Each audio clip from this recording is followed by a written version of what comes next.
guys, welcome to Mom Minutes. Do you feel like you are always handing money over to your teenagers? They need money for clothes, they need money for the movies, they need money for food after the movies. Well, last week we talked about allowances for elementary age kids, and today we're going to talk about allowances for teenagers. If you remember last week, we talked about our why for allowances. What are we trying to accomplish?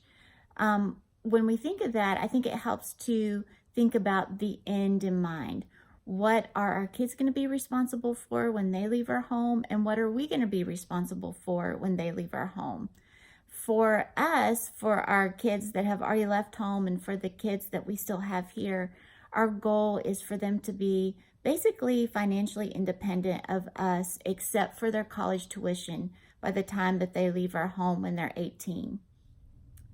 This involves steps of independence. If you remember, in grade school, we paid them a set allowance, but they had the opportunity to earn extra income by doing extra chores around the house. They still had to pay for their own fun, and they usually had to pay at least half of their camp. Starting in junior high, we still pay them an allowance, but they're old enough now to start like a business of their own.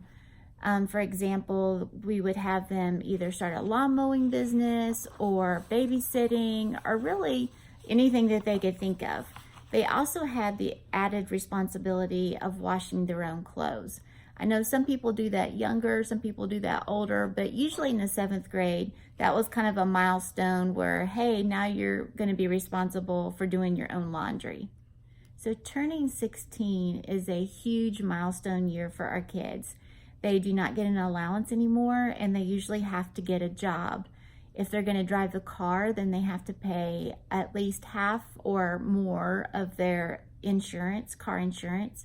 And they also have to pay for all their gas, all of their fun money, their clothes money. So they're getting to be pretty much financially independent by that time. Usually we have been able to provide them with a car that is ours until they get married, and then we are able to give them that car.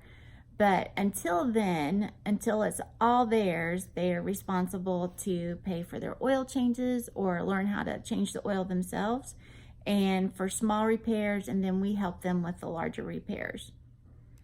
Again, why are we doing this? It's because it's helping them to become financially responsible at an appropriate age. And if they make a bad mistake, well, they still have a roof over their head, they have food to eat, and so the consequences are small at this age. And usually they don't have enough money to make a huge mistake anyway. So also it helps just give them a sense of pride that they were able to provide for themselves.